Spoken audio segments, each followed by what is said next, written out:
Ladies and gentlemen, most people spend their entire lives obsessed with what others think of them, while a small minority become obsessed with themselves. And that small difference changes everything. If you are watching this, you've probably reached that moment in your life when you realize it's time to stop living for others and start living for yourself. My name is Carl Jung, and for decades I have explored the inner worlds of the most conscious and evolved minds on the planet, and I have discovered something fascinating. All those who have reached true greatness in any area of life share one thing in common. They are not obsessed with what others think, do, or say about them. They are obsessed with understanding themselves. But here's the question that could transform your entire existence. When was the last time you truly sat down to think about yourself?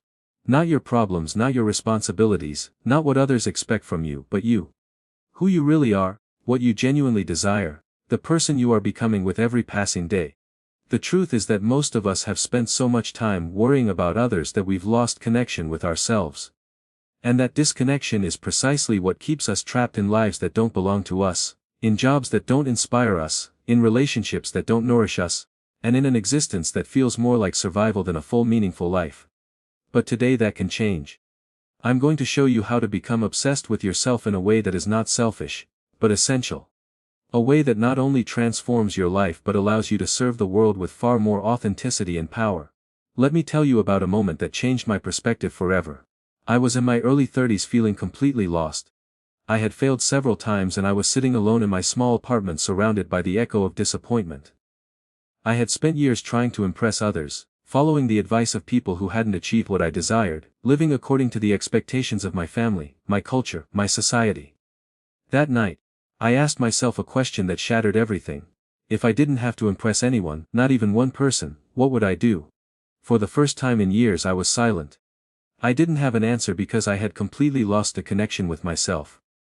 That was the night I made the most important decision of my life. I would become a student of my own soul. I would study myself, understand myself, and evolve with the same discipline and passion that a scientist studies the mysteries of the universe.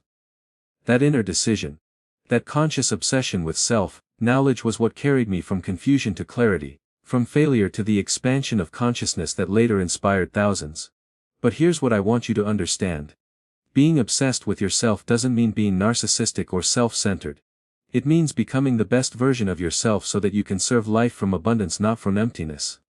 When you know yourself deeply, when you cultivate your talents and strengthen your character, you become a vessel through which the world can receive something greater. Think about it this way. If you were a healer, wouldn't it be your responsibility to perfect your healing ability? Wouldn't it be selfish not to develop your potential to the fullest? In the same way, it is your moral duty to evolve into the most complete version of yourself, because the world needs the highest expression of who you are. When I speak of being obsessed with yourself, I'm referring to 4 essential dimensions that most people never consciously develop. Your conscious mind, your emotional depth, your spiritual growth, and your physical evolution. These 4 areas are not separate, they are parts of one whole.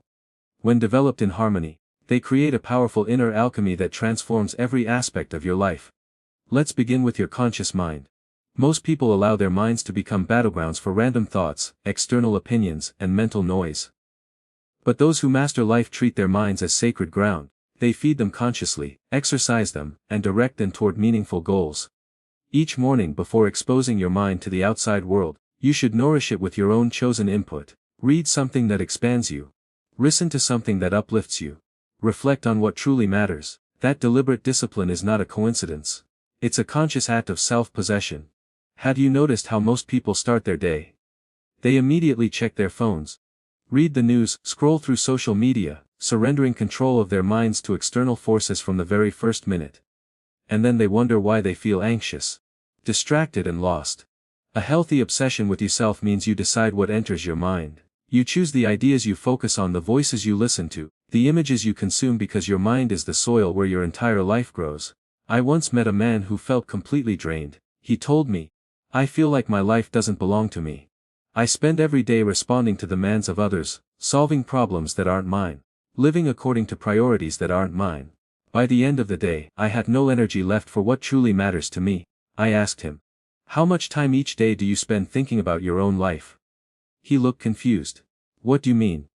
How many minutes a day do you dedicate consciously to your own goals, dreams, and priorities?" After a long silence, he said none. That was the problem. He had spent so many years obsessed with others' expectations that he had lost himself entirely. We worked together to create what I called sacred self-reflection time. Moments dedicated solely to contemplating his own growth, vision, and direction. The results were extraordinary. Within months, he had regained not only his energy, but a sense of inner purpose and clarity that transformed every area of his life. Because when you become consciously obsessed with yourself, you have infinitely more to give. This leads us to the second dimension, emotional development. Most people live with their emotions on autopilot, reacting to life, letting external events dictate their inner state. But being obsessed with yourself means taking full ownership of your emotional world. I once met a woman who said, "I'm in my 40s and I'm just realizing I never learned how to manage my emotions.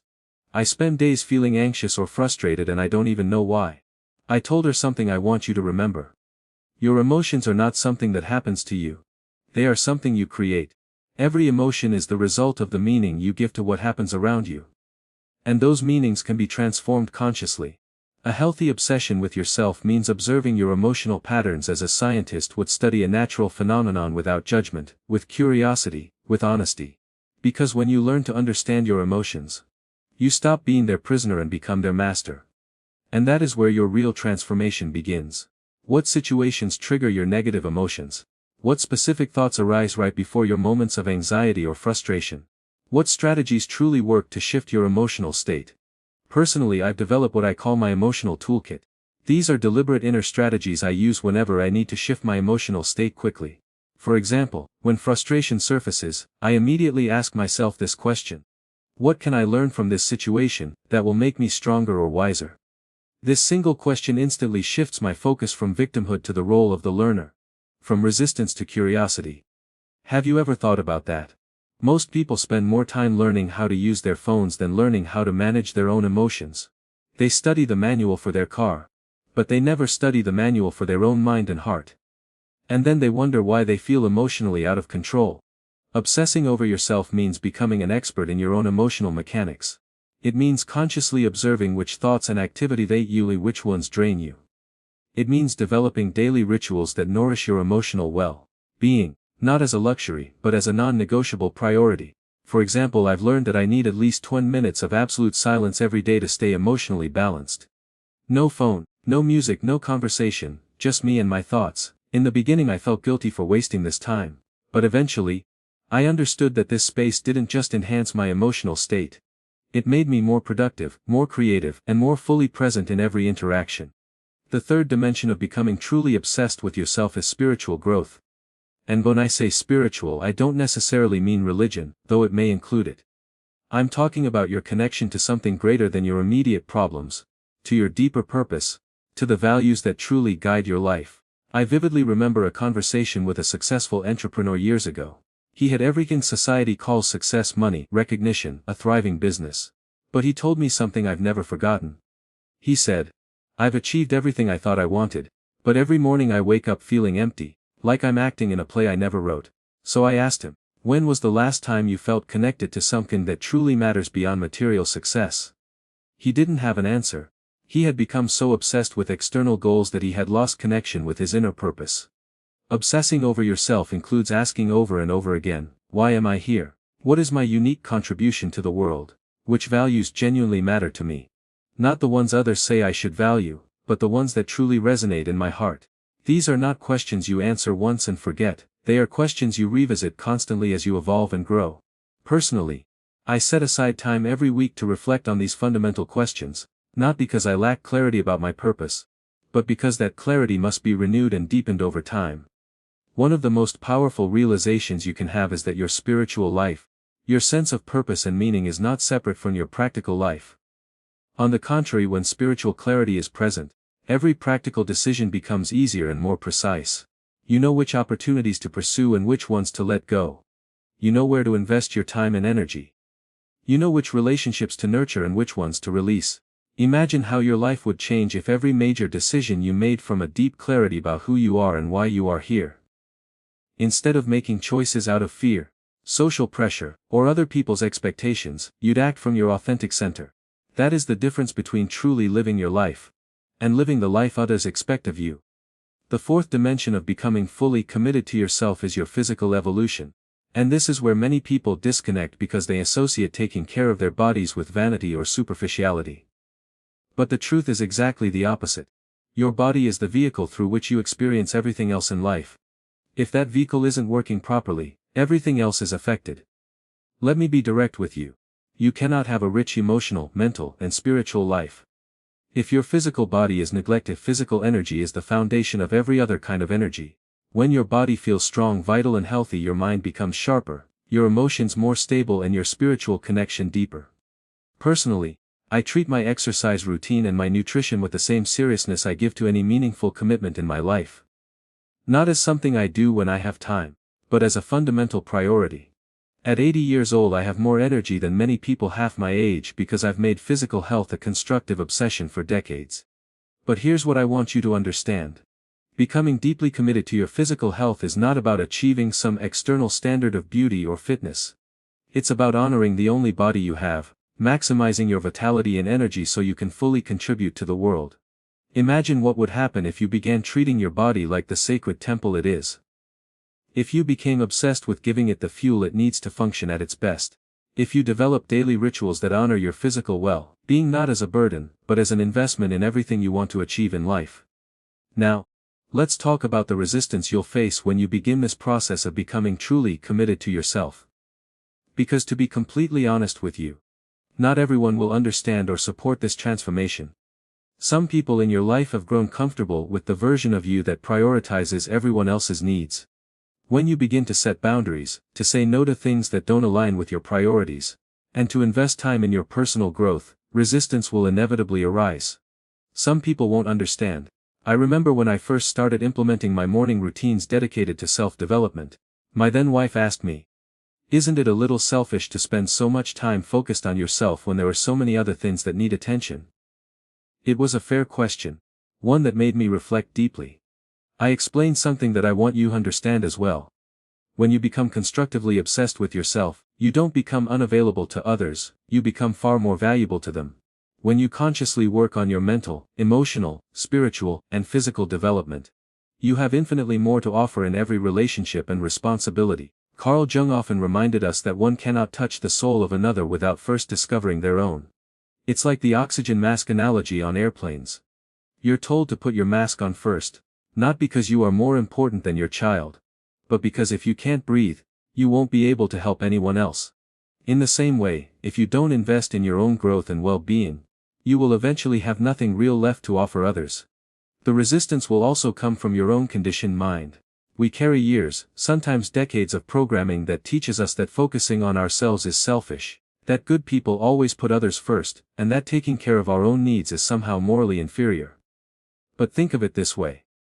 How many people do you know who spend their entire lives focused on others yet live filled with resentment, exhaustion, and quiet frustration?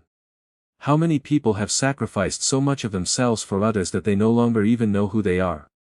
Resentment is always a signal that you have given more than you truly have to give. And paradoxically, you can only give more when you first have more within you. To be healthfully obsessed with yourself means ensuring your own tank is full so that you can give to others from abundance rather than emptiness. Jung taught that wholeness is not achieved by ignoring yourself, but by embracing and integrating every part of who you are. Let me share a story that perfectly illustrates this. A few years ago, I worked with a woman in her late 40s, a single mother of 3. She was exhausted, resentful, and on the verge of an emotional breakdown. She told me, "I don't have time to focus on myself. My children need me." I asked her that at first sounded harsh, but was deeply necessary. What kind of example are you setting for your children about how a person should treat themselves? If your children grow up and treat their own families the way you treat yourself, would you be proud of that? That question struck her like lightning. She realized that by neglecting herself, she was teaching her children that self-care was optional, that their own needs were less important than the needs of others, that being valuable meant sacrificing yourself to exhaustion. We worked together to build small but non-negotiable blocks of time dedicated solely to her growth and well-being. 30 minutes every morning before the kids woke up, an hour on Sundays to do something that nourished her soul. 2 evenings a week for exercise or reading.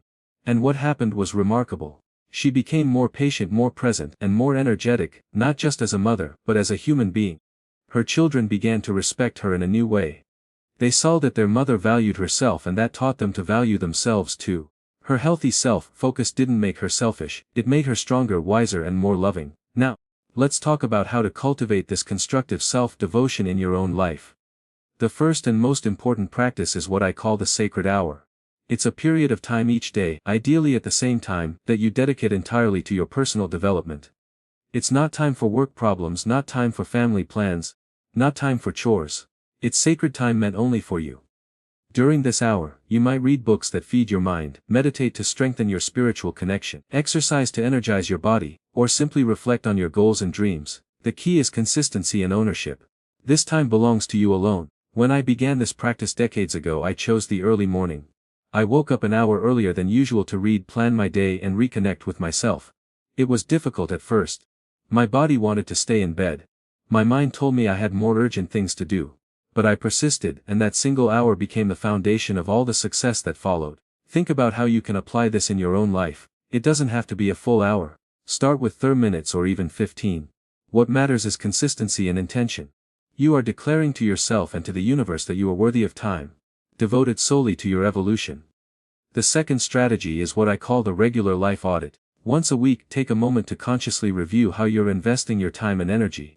Ask yourself, how much of my time this week was spent doing what truly matters to me versus doing what others expect from me?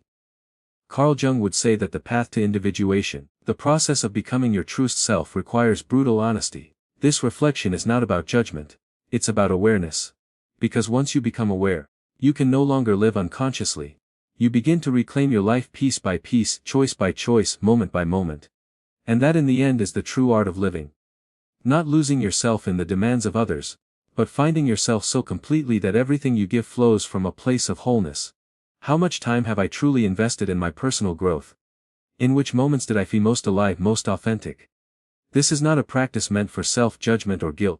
It is an invitation to awaken awareness, to see clearly how you are actually living your life. As Carl Jung would remind us, most people wander through years on autopilot, repeating the same habits, trapped in routines that numb the soul, never questioning if the path they walk is truly leading them toward who they are meant to become. A weekly self-audit allows you to make small yet profoundly meaningful adjustments. Maybe you realize you've spent too much time scrolling through illusions on social media, and too little time feeding your mind through reading. Maybe you notice how often you said yes to obligations that drained you and no to opportunities that had have expanded you. These realizations are gold. They give you the power to change your inner direction. Small shifts when sustained transform the entire landscape of your life. Personally, I do this reflection every Sunday evening. I review the week that has passed and plan the one ahead based on what I've learned about myself. It's a ritual of alignment. It keeps me connected to my true priorities instead of being dragged by the urgency of others. The next step is to cultivate what Jung would call loving boundaries. To become who you are, you must learn to say no to requests, opportunities, and even relationships that do not resonate with the person you are becoming. This is not selfishness. It is self-respect. It is the recognition that your time and your energy are sacred resources, and how you spend them determines the quality of your existence. One of Jung's great teachings was that every time you say yes to something unaligned, you are unconsciously saying no to your own individuation, to the process of becoming whole. That truth changed my entire approach to commitment. Before accepting any new responsibility, I asked myself, does this bring me closer to my authentic self or pull me further away? Does this use my natural gifts or force me to betray them? Does this energize me or does it quietly drain me? Of course, we all have non-negotiable responsibilities, but within the realm of choice, selectivity becomes an act of wisdom. I have learned to be radically intentional, and that intentionality has not only elevated my life, it has made my contributions to others more powerful and authentic. Imagine if you treated your own commitments this way. If you saw every decision as an investment in the life you wish to create. Let me tell you about one of the most transformative experiences I've ever witnessed. A man of 55 came to me completely lost. He said, I've spent my entire adult life trying to be what others needed. The son my parents expected, the husband my wife demanded, the employee my boss admired. But I never stopped to ask myself who I really am. I looked at him and said, then let us begin there. If you could design your life from the ground up, free from expectations and fears, what would it look like? At first, he couldn't answer. He had been disconnected from his essence for so long that his true preferences were buried beneath years of compliance. So I asked him to spend a week simply observing. To notice when he felt alive and when he felt drained, when his actions came from truth and when they came from obligation. Gradually he began to awaken. He rediscovered his love for photography, something he had abandoned decades earlier for being impractical. He realized he felt alive in deep, meaningful conversations and exhausted in superficial gatherings.